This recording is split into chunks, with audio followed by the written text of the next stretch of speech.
नमस्कार दोस्तों, स्वागत है आपका दबंग लॉ यूट्यूब चैनल पर। मैं हूं आपका दोस्त एडवोकेट हर्षवर्धन देशमुख फ्रॉम पुणे, महाराष्ट्र।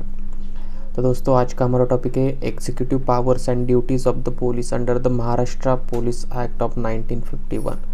तो इस एक्ट में बहुत सारे executive powers and duties of the police का जो चैप्टर है उसमें बहुत सारे सेक्शंस आपको देखने को मिलेंगे। तो उसमें हमने कुछ ही इम्पोर्टेंट प्रोविजंस सॉर्ट आउट किए है और इसके बारे में हम इस वीडियो में जानकारी लेंगे, जो कि एग्ज़ाम के पर्सपेक्टिव से इम्पोर्टेंट है। ठीक है, तो चलिए शुरू करते हैं बिना टाइम वेस्ट किए। सेक्शन 64 जो कि ड्यूटीज़ ऑफ पुलिस ऑफिसर के बारे में बात करता है। तो इस सेक्शन में कहा है कि हर पुलिस ऑफिसर को फॉलोइंग काम करना ज़रूरी होता है, या एवरी पुलिस ऑफिसर मस्ट। ठीक है, कौन से जो काम है कि पुलिस ऑफिसर को करना अनिवार्य है। तो सबसे पहला समन सर्व करना और कानूनी ऑर्डर्स प्रॉम्प्टली ओबे और एग्जीक्यूट करना। दूसरी जो ड्यूटी है वो है क्राइम के बारे में जानकारी इकट्ठी करना और उन्हें रोकने या सॉल्व करने के स्टेप्स लेना। तीसरी ड्यूटी है पब्लिक न्यूसेंस को रोकना। चौथी ड्यूटी है जब ज़रूरत हो और कानूनी हक हो तब लोगों को अरेस्ट करना। पांचवी ड्यूटी है दूसरे पुलिस ऑफिसर्स की मदद करना जब रिक्वायर्ड हो तब। 6 नंबर में आपको देखने को मिलेगा जो भी ड्यूटीज़ लॉ के अकॉर्डिंग असाइन हो उन्हें पूरा करना। ठीक है, ये कहता है सेक्शन 64। नाउ सेक्शन 65 जो बात करता है power to enter and search. तो इसमें लिखा है पुलिस ऑफिसर पब्लिक जगहों जैसे कि बार्स या ड्रग शॉप्स में एंटर और इंस्पेक्टर कर सकता है अगर इलीगल एक्टिविटीज़ का शक हो। अगर पुलिस को शक हो कि कोई व्यक्ति पब्लिक जगह में चोरी की चीज़ लेकर घूम रहा है तो ऑफिसर उस व्यक्ति की तलाश ले सकता है, एक्सप्लेनेशन मांग सकता है, और अगर एक्सप्लेनेशन फॉल्स लगे तो मजिस्ट्रेट को रिपोर्ट कर सकता है। ये कहता है सेक्शन 65। नेक्स्ट सेक्शन 66 जो बात करता है ड्यूटीज टुवर्ड्स द पब्लिक। तो कौन सी ड्यूटीज़ है पुलिस ऑफिसर की टुवर्ड्स द पब्लिक। तो पुलिस ऑफिसर की जिम्मेदारी है कि डिसेबल्ड या हेल्पलेस लोगों की मदद करना और इंटॉक्सिकेटेड या डेंजरस लोगों का ध्यान रखना। ठीक है, पहली वाली। दूसरी ड्यूटी है जो लोग अरेस्ट में है अगर उनको चोट लगी हो या बीमार हो तो उन्हें मेडिकल मदद देना। तीसरी ड्यूटी कस्टडी में लोगों की प्रॉपर केयर करना। चौथी ड्यूटी सर्चेस के दौरान पोलाइट रहना और बिना ज़रूरत लोगों को परेशान नहीं करना। पाँचवीं नंबर की औरतों और बच्चों के साथ रिस्पेक्ट और जेंटलनेस से पेश आना। छठी आग से होने वाले नुकसान को रोकना। और सातवीं जो ड्यूटी दी गई है वो है पब्लिक एक्सीडेंट्स और खतरे को रोकना। ठीक है, prevent accidents and danger to the public. ये कहता है सेक्शन 66। नेक्स्ट सेक्शन 67 जो बात करता है regulating traffic and public order के बारे में। तो पुलिस ऑफिसर मस्ट है, कौन सी ड्यूटीज़ है उनकी। तो सबसे पहले स्ट्रीट ट्रैफिक को कंट्रोल करना और रूल्स का उल्लंघन रोकना। ठीक है, फर्स्ट वाला। सेकंड, पब्लिक जगहों जैसे फेयर्स, मंदिर और वर्शिप के टाइम ऑर्डर मेंटेन करना। ठीक है। थर्ड नंबर, क्राउड्स को मैनेज करना, पब्लिक बाथिंग या वॉशिंग जगहों पे और फेरी बोट्स पर ओवर क्राउडिंग को रोकना। ये क्या है, ड्यूटीज़ है regulating traffic and public order section 67 के अंदर। नेक्स्ट सेक्शन 72 जो बात करता है when police can arrest without a warrant. तो ये थोड़ा सा टेक्निकल सेक्शन है बहुत। ठीक है, तो पुलिस ऑफिसर बिना मैजिस्ट्रेट के ऑर्डर या वारंट के किसी को अरेस्ट कर सकता है अगर पॉइंट नंबर 1 व्यक्ति सेक्शन 121 के अंदर कोई ऑफेंस में इन्वॉल्व हो। तो सेक्शन 121 क्या है, स्टेट के खिलाफ जंग चलने वाले ऑफेंसेस। ठीक है, या रीजनेबल सस्पिशन, कंप्लेंट या क्रेडिबल इंफॉर्मेशन हो उनके इन्वॉल्वमेंट के बारे में, तब क्या कर सकता है, बिना वारंट के उसको अरेस्ट किया जा सकता है।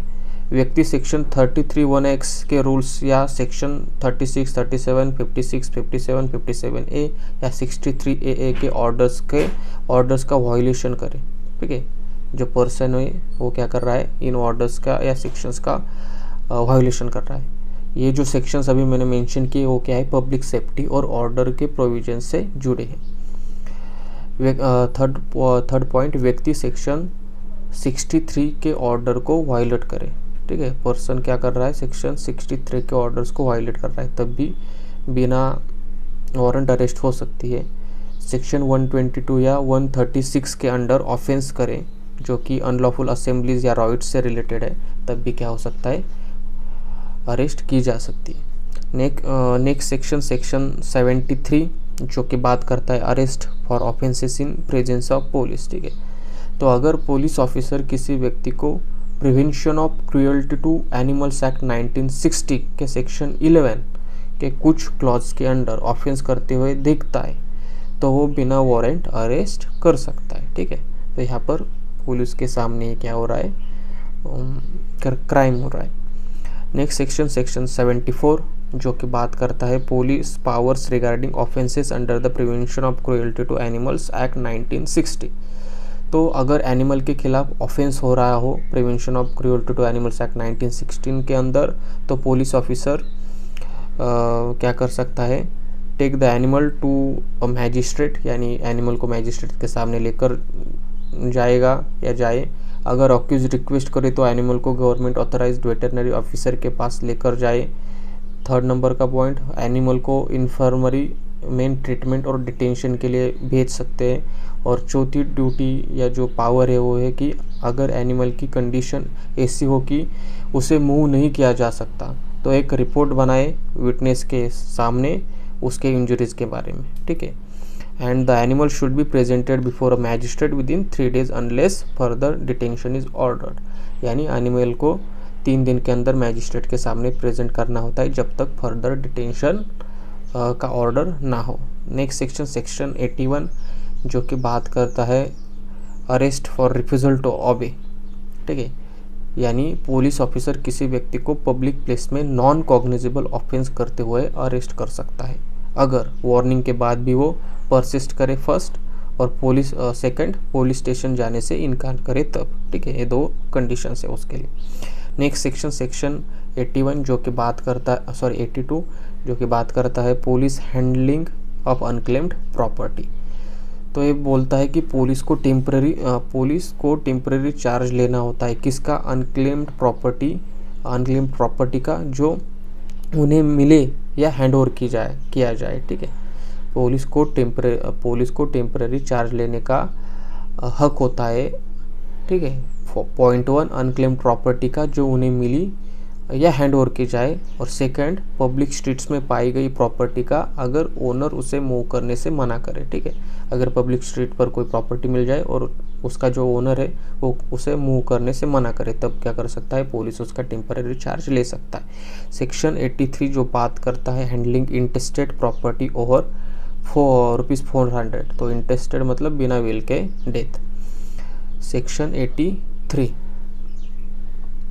तो ये बात करता है अगर ₹400 से ज़्यादा का प्रॉपर्टी किसी व्यक्ति के डेथ के बाद बिना एयर्स के छोड़ दिया जाता है तो कमिश्नर के एरिया में क्या होगा, कमिश्नर एडमिनिस्ट्रेटर जनरल को इन्फॉर्म करता है और दूसरे एरियाज़ में उस विलेज के पुलिस के थ्रू लोकल मैजिस्ट्रेट को भेजा जाता है, ठीक है।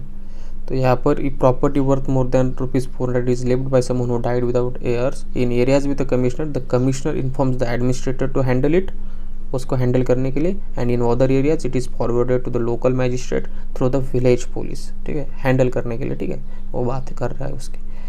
नेक्स्ट सेक्शन 86 जो कि बात करता है delivery of property to the person entitled, यानी अगर कमिश्नर या मैजिस्ट्रेट सेटिस्फाइड है किसी व्यक्ति के क्लेम के बारे में जो सेक्शन 85(1) के अंडर प्रोक्लेमेशन में मेंशन है तो प्रॉपर्टी क्लेमेंट को डिलीवर करने का ऑर्डर दिया जाएगा। पुलिस एक्सपेंसेस जो सीजर और होल्डिंग में आए वो डिडक्ट किए जाएंगे। तो अगर कोई क्लेम करता है कि ये जो प्रॉपर्टी या चीज़ मेरी है तो उसकी पूरी जांच होगी और फिर क्लेमेंट को जो प्रॉपर्टी वो डिलीवर करने का ऑर्डर किया जाएगा। पुलिस क्या करेगी, जो भी एक्सपेंसेस आए उस प्रॉपर्टी को होल्ड करने में, सीज करने में, तो वो क्या करेगी, उस एक्सपेंसेस को डिडक्ट करेगी। नेक्स्ट सेक्शन 87 जो कि बात करता है disposal of property in default of claim, ठीक है। तो अगर स्पेसिफाइड टाइम के अंदर प्रॉपर्टी का कोई क्लेम नहीं आता तो स्टेट गवर्नमेंट उसे डिस्पोज करेगी। अनसोल्ड प्रॉपर्टी को कमिश्नर या मैजिस्ट्रेट के ऑर्डर्स के तहत ऑक्शन किया जा सकता है। ठीक है, तो ऑक्शन भी किया जा सकता है। कैसे डिस्पोज करेगी सेक्शन 87 बताता है। 89 बात करता है, सेक्शन 89 बात करता है police to handle stray cattle.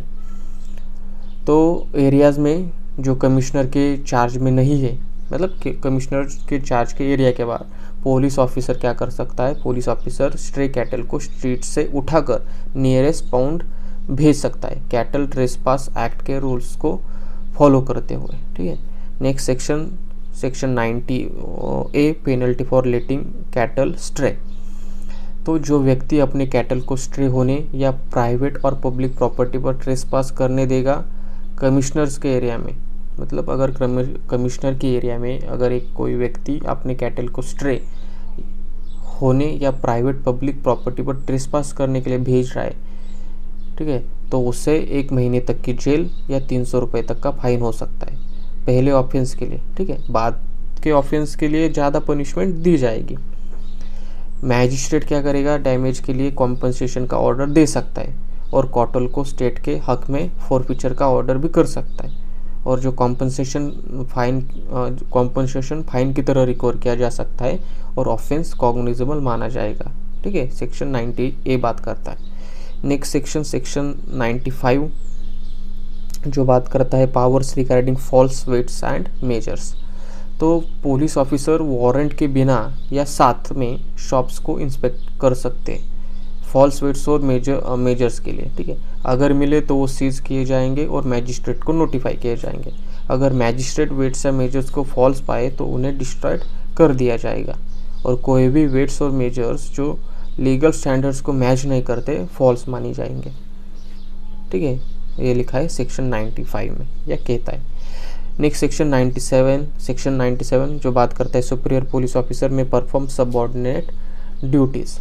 तो एक हायर रैंक का जो पुलिस ऑफिसर है, कांस्टेबल स्वीपर, कोई भी ड्यूटी परफॉर्म कर सकता है जो लोअर रैंक ऑफिसर को असाइन की गई हो। ज़रूरत पर सबऑर्डिनेट की मदद कर सकता है, उन्हें रिप्लेस कर सकता है या उनके एक्शंस को रोक सकता है ताकि लॉ को बेटर इन्फोर्स किया जा सके या ब्रेक होने से बचा जा सके। ठीक है, तो ये सेक्शन 97 कहता है। लास्ट सेक्शन जो है वो है इमरजेंसी ड्यूटीज़ ऑफ पुलिस। तो ये जो सेक्शन है 98 ये कहता है कि स्टेट गवर्नमेंट किसी भी सर्विस को इसेंशियल डिक्लेयर कर सकती है थ्रू नोटिफिकेशन इन ऑफिशियल गैजेट। ये डिक्लेरेशन 1 महीने के लिए होता है, लेकिन एडिशनल नोटिफिकेशंस के थ्रू एक्सटेंड हो सकता है। ठीक है, डिक्लेरेशन के वक्त हर पुलिस ऑफिसर को अपने सुपीरियर्स के ऑर्डर फॉलो करने होते हैं जो स्पेसिफाइड सर्विस से रिलेटेड हो। ये ऑर्डर्स इस एक्ट के तहत लॉफुल माने जाते हैं। ठीक है, तो इस तरीके से हमने सारे सेक्शंस जो मतलब इम्पोर्टेंट सेक्शंस है वही देखे। इसमें बहुत सारे सेक्शंस आपको देखने को मिलेंगे। हमने कुछ इम्पोर्टेंट ही सेक्शंस लिए जो एग्ज़ाम पर्सपेक्टिव से मतलब होने चाहिए एग्ज़ाम में अगर क्वेश्चन आए तो अगर वीडियो पसंद आया तो लाइक करो, शेयर करो, सब्सक्राइब करो। मैंने अपनी तरफ से पूरी कोशिश की इस जो क्वेश्चन है या जो पॉइंट है इसको एक्सप्लेन करने की। तो मिलते हैं अगली वीडियो में। लाइक करना, शेयर करना और सब्सक्राइब ज़रूर करना। ठीक है।